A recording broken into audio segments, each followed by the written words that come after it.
Hello, and welcome back to another episode of the Worship Ministry Training Podcast. My name is Alex Enfiedjian, your host. Today's episode is called Helping Your Band Beat Busyness and Embrace Simplicity. I love the sound of that because it's such an important topic to help our team members understand. Embracing simplicity. You know, we've all had those guitar players on our team who think that the band is just the backing track to their epic 5-minute guitar shredding solo, or drummers who are doing fills every 2 bars, or bass players who are noodling through all the sections of our song, even the quiet parts. Now, that's not tasteful musicianship. The best musicians in the world listen more than they play. They exercise musical restraint. They play only when it serves the song. And like I've said many times on this podcast, just because you have the ability to play something complicated doesn't mean that you should. So today we're going to be talking about simplicity in our playing, why it helps your church worship, what it means to play simply, and how to convince your team members to see the value of embracing simplicity over continually shredding for the entire song. And this episode contains similar themes to an episode I did way back in the early days of the podcast called Playing in Parts, How to Sound Like a Professional Band, which I just listened to the other day, and I still put a hearty stamp of approval on that episode. And I'll put a link in the show notes for you to check that episode out and send it to your team members as well. There's some really solid episodes from way back in the early days of this podcast that I still listen to, and I go, yeah, I agree with everything I said even 3 years ago. So be sure to dig through the episode list and find some topics that you think will be helpful to you. Before we get into the episode today, this episode is sponsored by Core Sound Pads, one of our recommended products. We love Core Sound Pads. And speaking of simplicity, Core Sound Pads really help your band embrace simplicity because Core Sound Pads are a backing pad sound that is in the key of the song that you're playing. And it's just this nice, warm, ethereal sound that fills out the space of your song so you don't feel like you have to play all the time. So when there's a down chorus, the band doesn't feel like, oh my gosh, it's complete dead silence, we have to noodle or fill in the gaps. Core Sound Pads takes care of that for you so your band can just relax and let the song breathe a little bit. So definitely check out Core Sound Pads. You can hear the sound of them behind my voice speaking right now. Really great product, great prices, great guy. Mike is an awesome guy and he's been on the podcast before as well. So check it out, coresoundpads.com. The link's in the show notes. And our listeners get 20% off if you enter WMT Podcast at checkout. WMT Podcast will get you 20% off. And you can try them for free, absolutely free. You can get multiple keys and multiple sounds for free. So check it out. All the links are in the show notes. All right, let's dive into our topic now about helping your band beat busyness.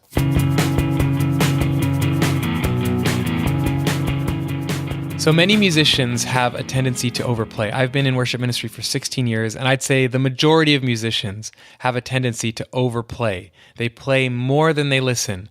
They cram sound into every crevice, and they suffocate the song. But the best musicians in the world, the guys who are playing on records, who are touring with artists, who are in Nashville, they listen more than they play. And they only play what needs to be played. And for them, success means serving the song. Serving the song is huge.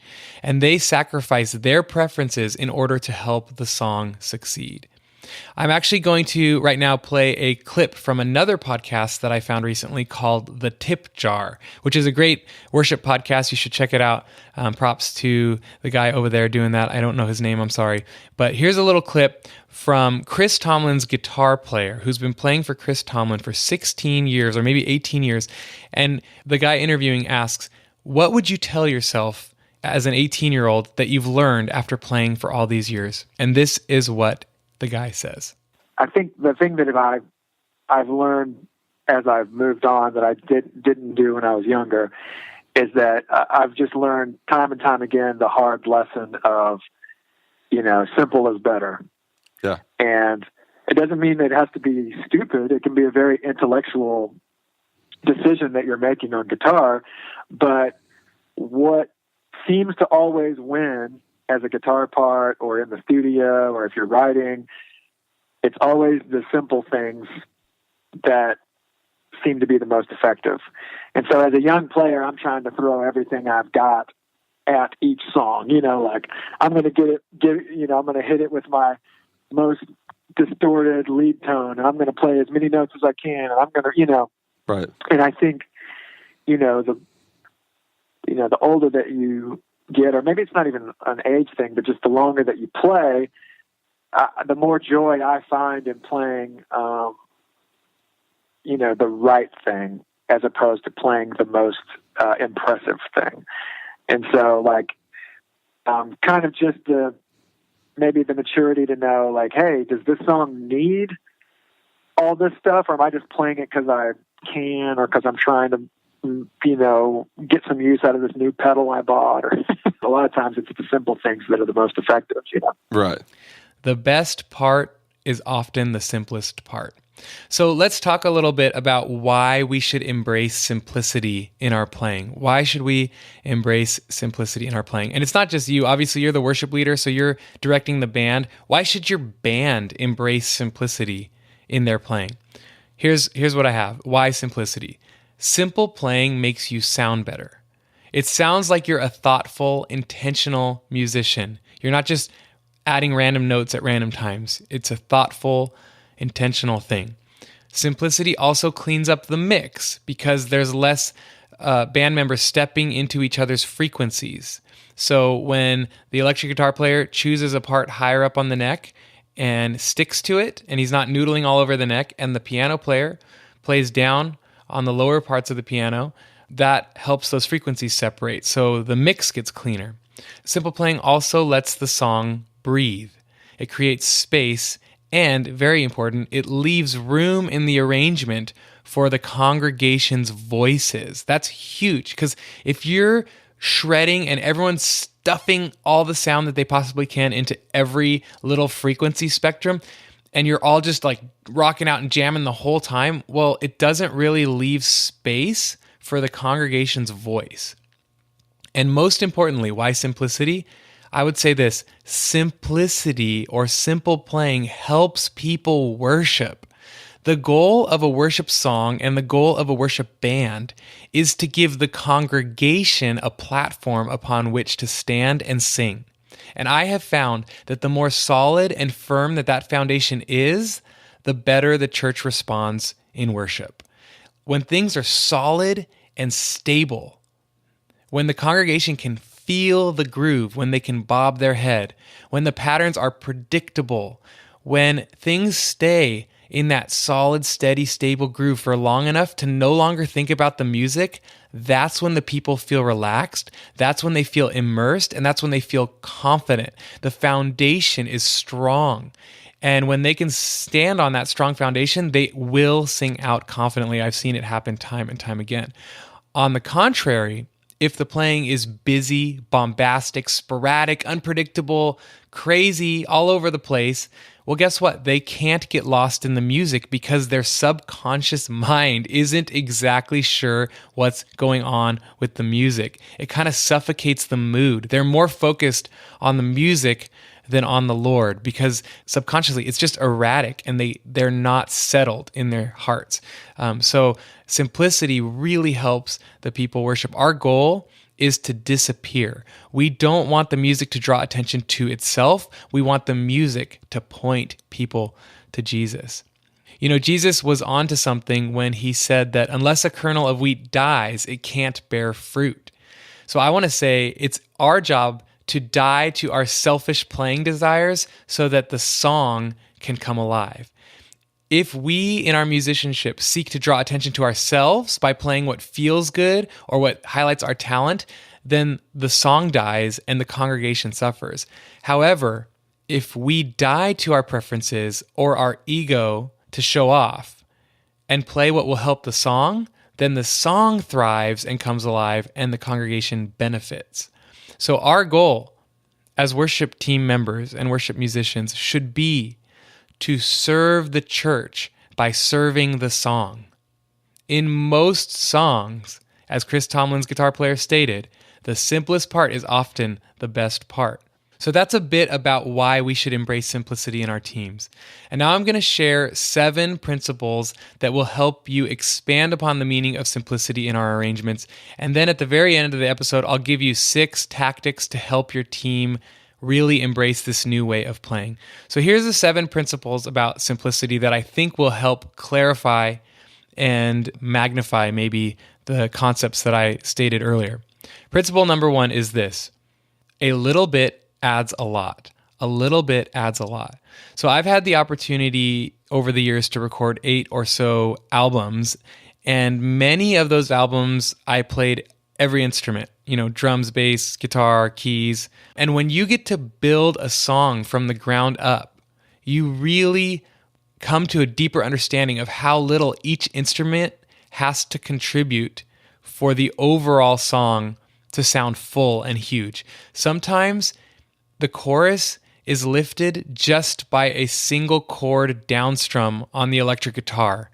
Like, that's all the chorus needs to feel big, is the electric guitar player just to strum downstrums on each chord change. Or sometimes the chorus is lifted when a tambourine comes in, or maybe on the bridge, just a tambourine comes in, or just a shaker, just on the verse really adds a groove to the sense of the song. Or something that I learned from a producer friend, like a single note really high up on a synth keyboard that gets held through the length of the chorus. These are really simple parts when you break them apart by themselves. There's nothing complicated going on, and it's very minimal if you were just to sit there by yourself and play it. It's not exactly fun to play those parts, but when you put it all together and listen, it makes the song sound huge. One note truly can make all the difference if it's the right note at the right time. You don't have to play a lot for it to add a lot. And I want to go back to something that I just said. Sometimes it's boring to play the right part, but that's okay because your goal should be for the overall song to feel good. So just embrace this idea, this principle that a little bit adds a lot. If you listen to pop radio, you'll hear this in action. Oftentimes in the production, the drum groove literally doesn't change between the verse and the chorus, but they just add a tambourine on top of it. It feels way different. It's like, wow, that's the chorus. But the drums, if you listen closely, he's still holding a closed hi-hat down and his groove hasn't changed at all. Or a guitar player on one note, on the 4th beat, will hit like a snare hit. If you're like talking about like bebop or whatever that music is, it's like ding, ding, ding, ding. Right on the snare hit, the guitar, hitting down with the snare. That's not exactly difficult to play, but it adds to the feeling. Speaking of radio, as I was driving to work today to edit this episode, I turned on the radio to see if I could find some examples of simplicity. And these are really popular stations, really popular songs. Why are things popular? Well, because they resonate with the masses. People feel them. And so this is what I found when I turned on the radio.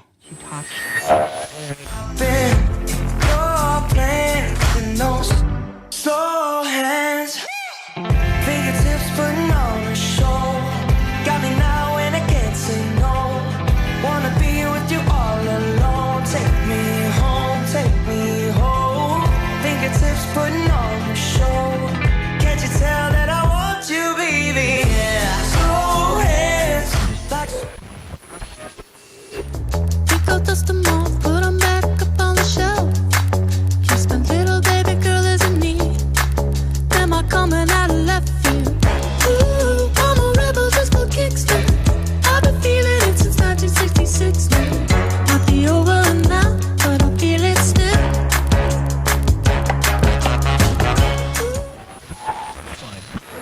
It isn't always written in the stars, babe. Or are we written in the sand?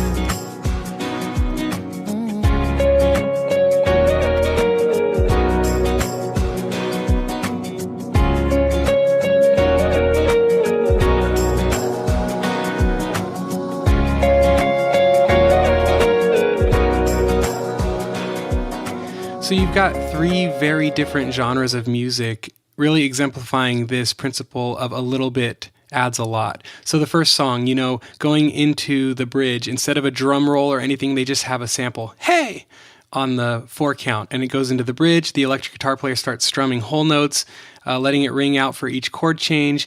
The kick drum is literally just doing 4 on the floor.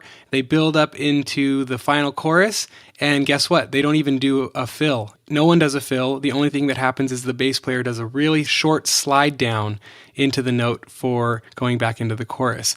Or the second song, the snare is going the whole time in the verse. The bass pattern doesn't change at all between the verse and the chorus, but what they do is they add the kick drum in on the chorus, and then a trumpet just goes bump, and then hey on the snare. Like really minimal parts when you break them down by themselves, but it adds so much to make that section of the song feel different from the rest of the song. And then you got the last song, which was the country song, and you got this nice little simple guitar line, da na na na na na na na rest, and then the drums go ch ch tru tru. Now, could the drummer have played something way more complicated? Yes, absolutely. But that little ch ch tru tru becomes the hook. It becomes this thing that pleases your ear. So if he did something really complicated or tried to do this crazy busy fill that was different each time, it wouldn't actually add to the song. It would probably take away from the song. So that little simple part actually becomes really key and instrumental in making the song feel good to our ears. So as Chris Tomlin's guitar player said, simple is often better, and a little bit adds a lot. And when the parts are simple, they lock in together better as well. So hopefully that helps clarify this first principle, which is a little bit adds a lot. A little bit adds a lot. That's the first principle. The second principle is this: stop thinking like musicians. Stop thinking like musicians. Instead, start thinking like a producer. Stop thinking about just your instrument and start thinking about how your instrument fits in with what everyone else is playing. I remember hearing, actually on that same podcast, the Tip Jar podcast, check it out, it's really cool. He was interviewing one of Bethel's guitar players about his in-ear monitors. And the guy said this, he said, hey, I actually started doing something recently where I used to turn myself up a little bit more than the rest of the band, but now I turn myself down in my in-ears a little bit lower than the rest of the band because it forces me to listen to what the rest of the band is playing. And then I'm better able to see what is missing in the overall song.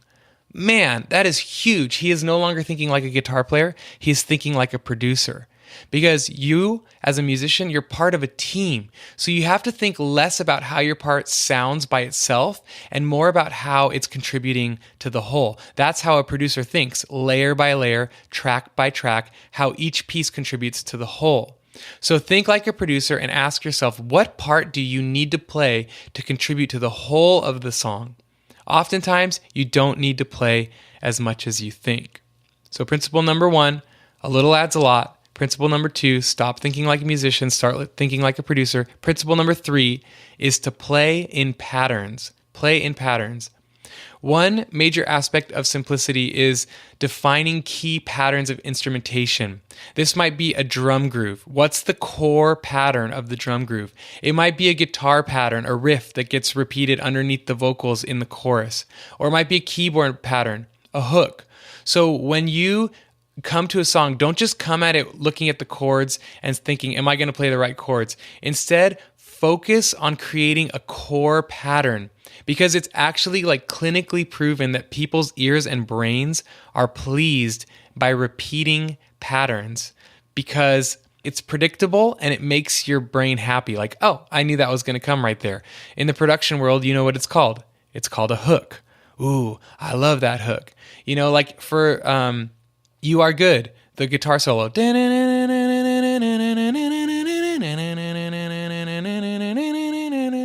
And you know that's going to come after every chorus, and it feels good. That's a hook, okay? Instead of just randomly ripping a solo, you know. Another example would be Hillsong's From the Inside Out.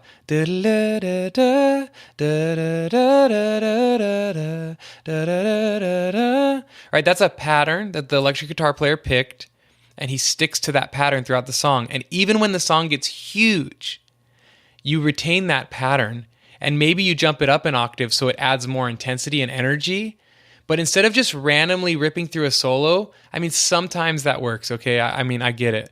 But by and large, like, it's more pleasing to the ear and less distracting if you kind of base your solo off of a pattern. Even if you listen to some Coldplay albums, there's one solo that the guitar player does that sounds kind of like a little bit bent, weird notes and kind of like a little bit off kilter. But if you listen to it, it actually is following a pattern because our ears like patterns. So once you pick a pattern, commit to it and say, this is what I'm going to play for the core of the song.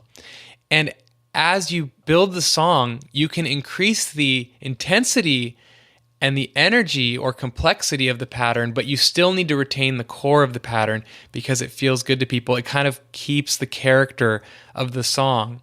So I would personally, this is just me because I know there are people who would disagree with me on this, but I would personally take a really catchy repeating guitar riff over a shredding solo any day. And I think Hillsong does this really well. I think Coldplay does this really well.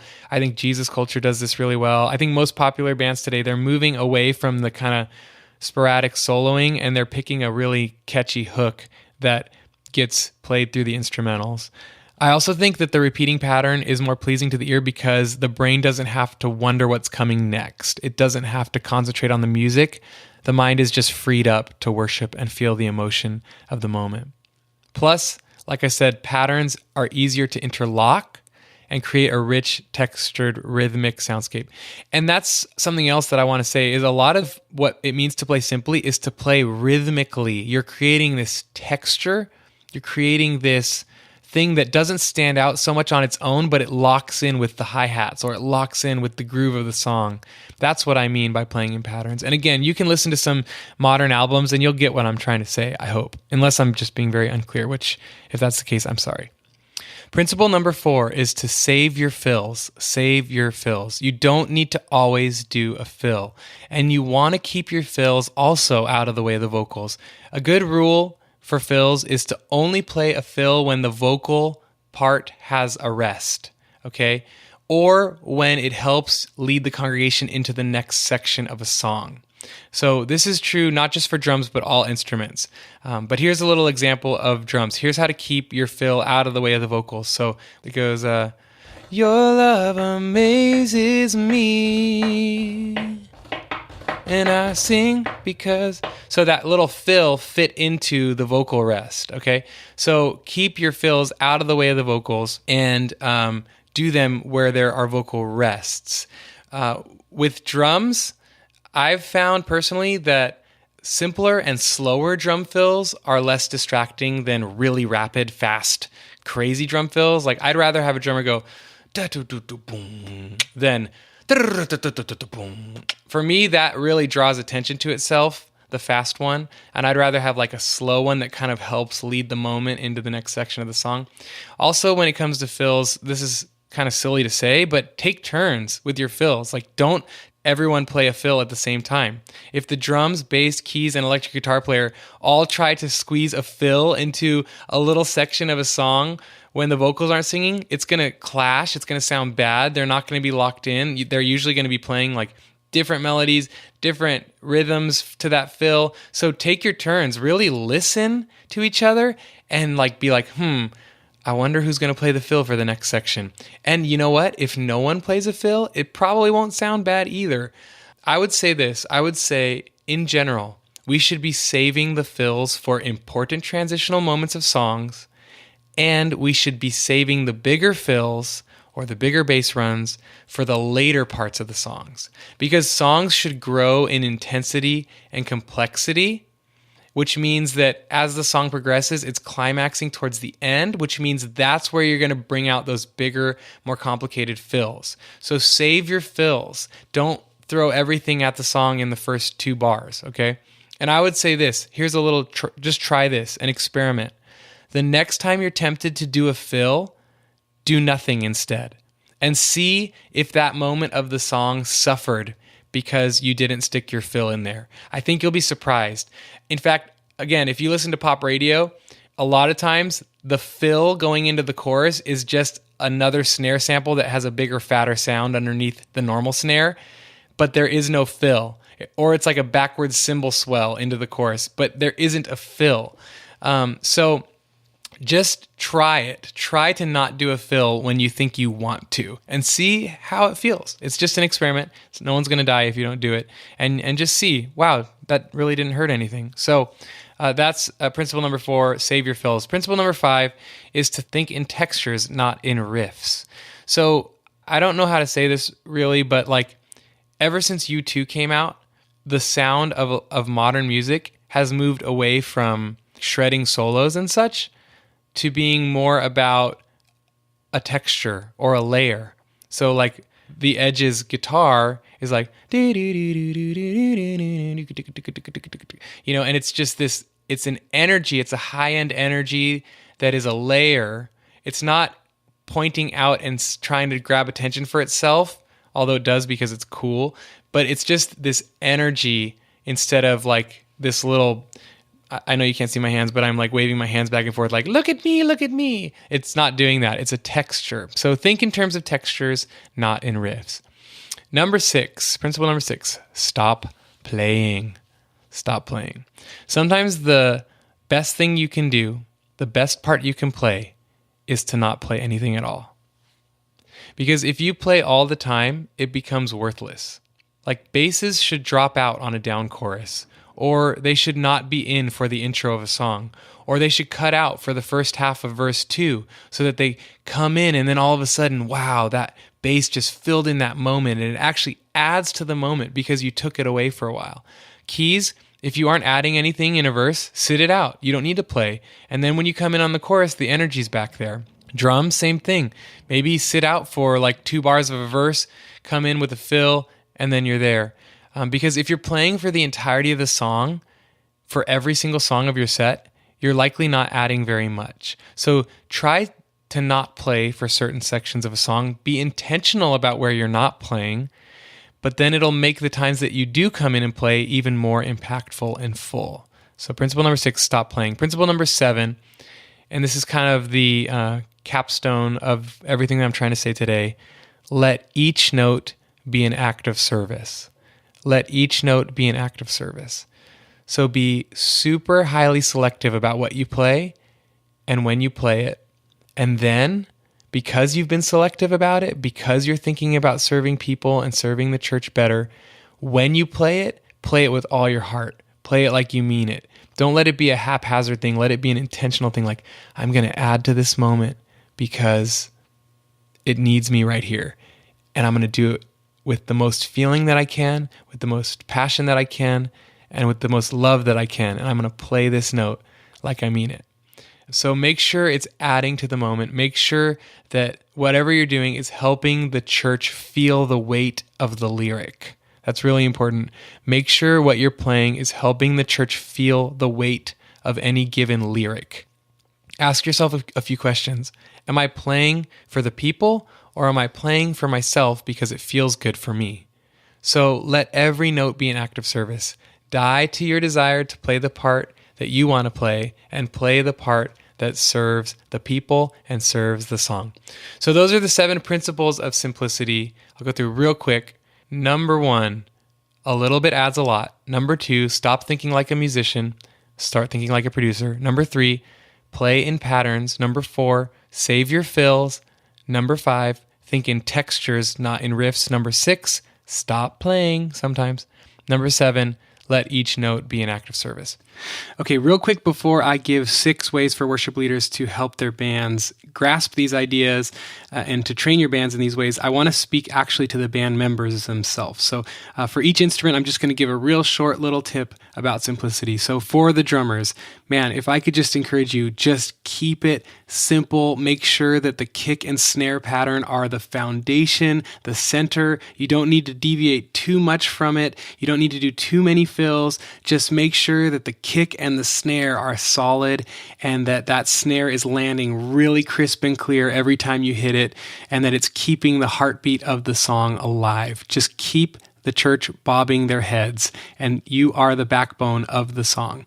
So that's the first thing for the drummers. Bass players, man, I love bass players who can move around the neck, but I just want to say 90% of the time you should actually be playing the root note of the chord. You know, movement is nice, but you don't need to be moving all the time. Like, just keep it on the chord note, okay?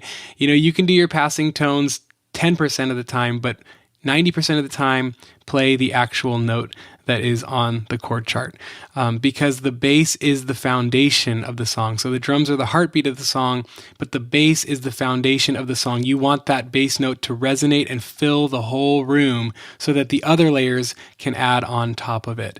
So make sure, bass players, that you are sticking to the root notes and you're only doing passing chords or fills or sliding up to the octave 10% of the time. Okay, that doesn't mean don't play a groove. I'm not saying anything about your rhythm. I'm saying specifically on the notes themselves. It's funny because I was playing bass last Thursday for our Thursday night service, and we had a company doing an install, and one of the guys who works at the company is Phil Wickham's bass player.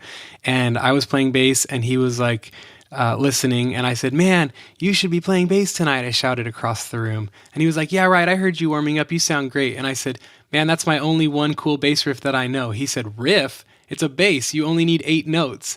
And I just laughed because I was like, man, that is so true. Like, you don't need to be super busy as a bass player. The bass and drums need to hold down the foundation, keep things simple and clear, and this allows the electric and the keys to add ear candy. Okay, quickly for the keyboard players, on the verses, don't be afraid to play block chord whole notes. Just with each chord change on your left hand, block the chords out, and you don't need to move your fingers all the time in between there because the hi-hats and everything else is doing subdivision. Your job is just to outline the chord changes in those simpler parts. And then in the chorus is like, try to pick a melodic hook that you play over and over. So like, for example, if you pick 4 notes and it's like, and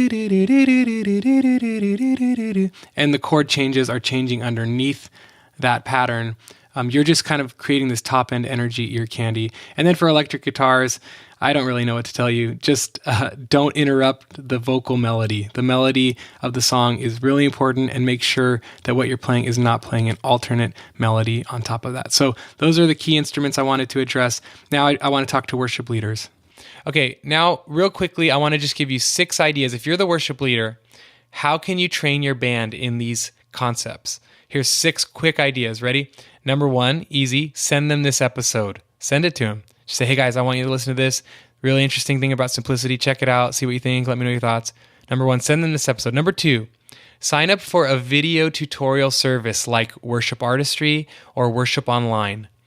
And plan a meeting for your team and gather them all together and watch several different videos and pick apart what each player is playing to these very popular worship songs, because these videos show you how to play the drum parts, the bass parts, the piano parts, everything. It's all there, and you can watch what these professional players play, and you can watch it individually, like just the guitar, just the drums, okay? So number 2 is to show them a video from Worship Artistry or Worship Online. Number 3 thing you can do is you can break apart a multi-track. So there's an app that's free. It's called Prime.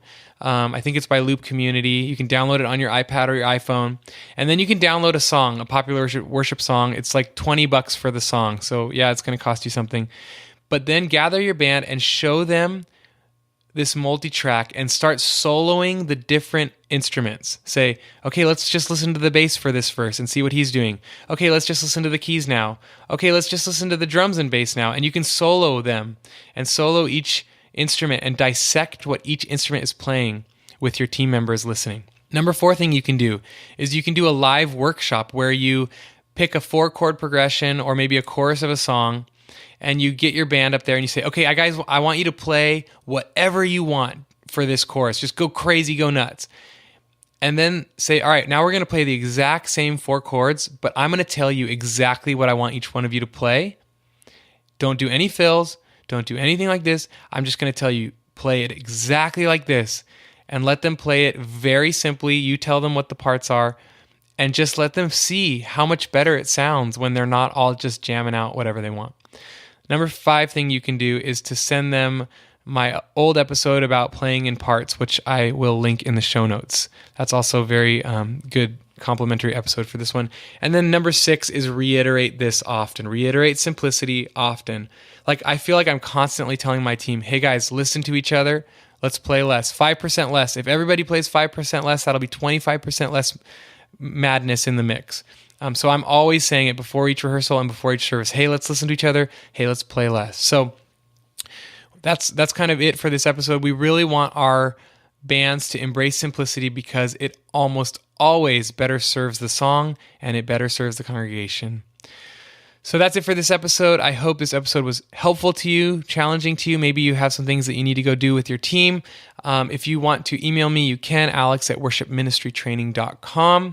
If you want to leave us a review, that's always super appreciated. You can find out how to do that by going to worshipministrytraining.com/review. Or if you're smart enough to just go into your podcast app on your iPhone, then you can leave us a review on the podcast app right there. Very easy, 5 stars. We would love it. Helps more people hear about us. Be sure, again, to check out Core Sound Pads and enter WMT Podcast at checkout. And finally, be sure to visit worshipministrytraining.com for all the articles and resources and other things we mentioned in this podcast. God bless you guys. I will see you next month for another helpful episode. See you next month.